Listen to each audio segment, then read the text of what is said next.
ज्यों ज्यों भक्त हमारी कथा को सुनता है तो उसके आत्मा का, उसके अंतःकरण का परिमार्जन होने लगता है। यथा यथात्मा परिमृज्यते सौ मत पुण्य गाथा श्रवणाभिधानैहि। मेरी इस पुण्य गाथा के श्रवण से उसका अंतःकरण निर्मल हो जाता है। तथा तथा पश्यति वस्तु सूक्ष्मम। फिर उसे उस सूक्ष्म वस्तु, परमात्म वस्तु का दर्शन होने लगता है। तथा तथा पश्यति वस्तु सूक्ष्मम, किस प्रकार से? तो भगवान कहते हैं कि चक्षुर्यथैवांजन संप्रयुक्तम। जैसे आंखों में रोशनी कम हो जाए तो अंजन लगाओ, कोई दवा डालो तो धीरे धीरे आंख की रोशनी ठीक हो जाती है। उसी प्रकार भगवत कथा श्रवण से अंतःकरण निर्मल होने पर भगवत दर्शन की योग्यता प्राप्त होती है। इसीलिए बड़े बड़े मुनि, अमलात्मा, महात्मा, विमलात्मा लोग भगवान की कथा में रमण करते हैं। जीवन मुक्त महामुनि जीवु हरिगुण सुनत अघाई न तेऊ। जो जीवन मुक्त पुरुष हैं वे भी भगवान की कथा को श्रवण करते हैं।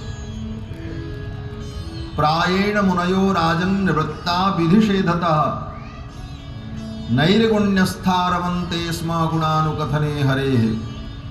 श्री सुखदेव भगवान भी कहते हैं, राजन, प्रायः जो मुनि महात्मा विधि और निषेध से ऊपर उठ चुके हैं, जिनके लिए कोई विधि नहीं है, जिनके लिए कोई निषेध नहीं है, ये सारा शास्त्र विधि निषेधमय है। विधि निषेधमय कलिमल हरणी करम कथा रविनंदनी भरणी। कर्म की कथा जो है वो विधि निषेधमय है।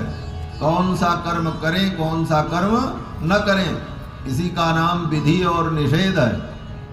और सारा शास्त्र विधि निषेधमय है। ये करो, ये मत करो, ऐसा करो, ऐसा मत करो। ये विधि और निषेधमय शास्त्र सबके लिए, परंतु जो तत्वज्ञ हो जाते हैं,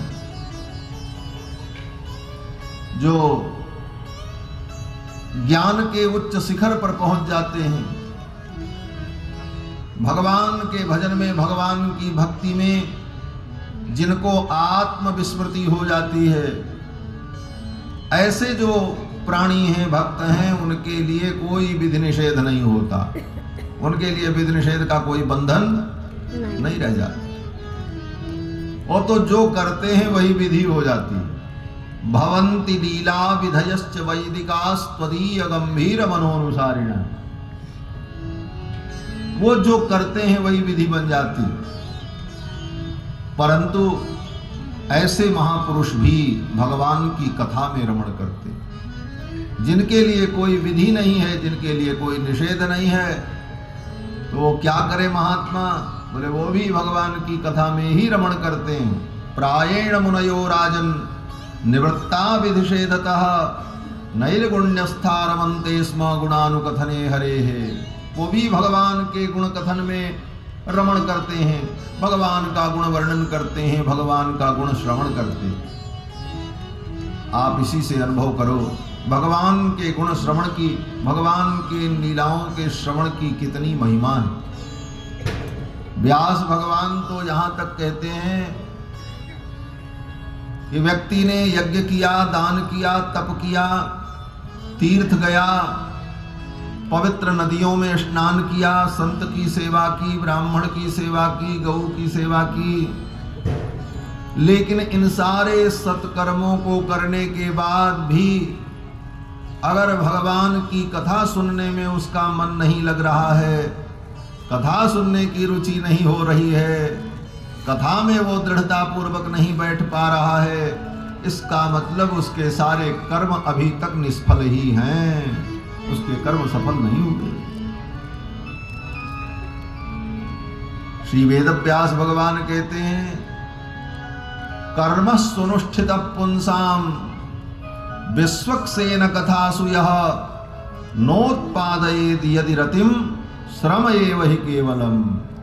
अगर सुंदर ढंग से कर्मानुष्ठान किया हो व्यक्ति, कर्मस्वनुष्ठितः पुंसाम धर्मस्वनुष्ठितः पुंसाम, लेकिन विश्वक्सेन कथासु यह भगवान की कथा में उसकी रुचि नहीं है, नोत्पादयेद यदि रुचिम, यदि भगवान की कथा में रुचि उत्पन्न नहीं हुई तो व्यास भगवान कहते हैं श्रम एव ही केवलम, उसने केवल परिश्रम किया और कुछ नहीं, उसके करने का कोई फल ही नहीं हुआ।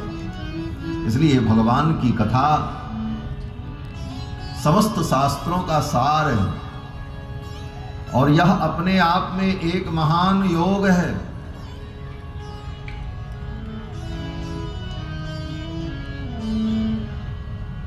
और ये कथा योग की सिद्धि तभी होती है जो व्यक्ति आसन का पक्का हो।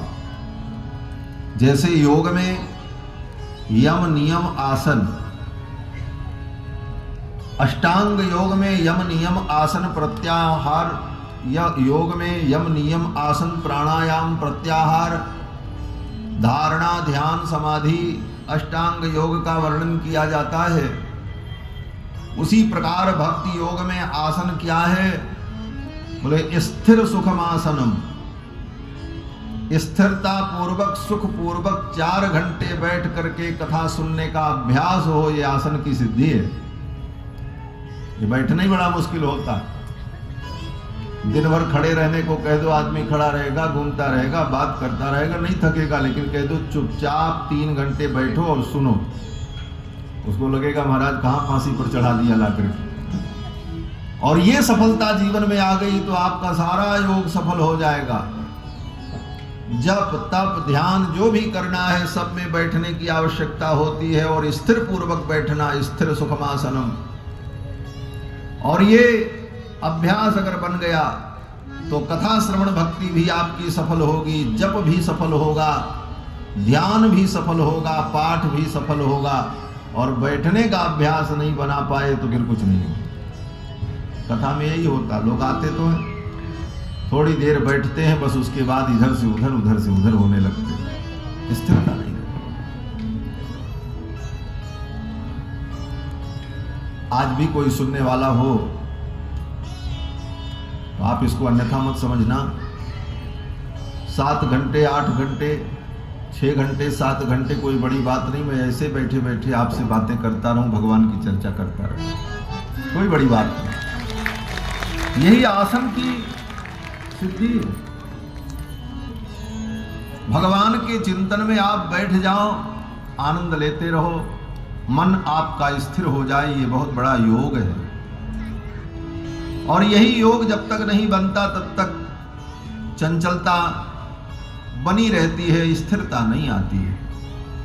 बंधुओं, हम सभी लोग बड़भागी हैं कि जमुना के पावन पुलिन में विराजमान होकर आदि काव्य श्री रामायण के माध्यम से भगवान श्री राम की ललित लीलाओं का हम रसास्वादन कर रहे हैं। ये रामायण महाकाव्य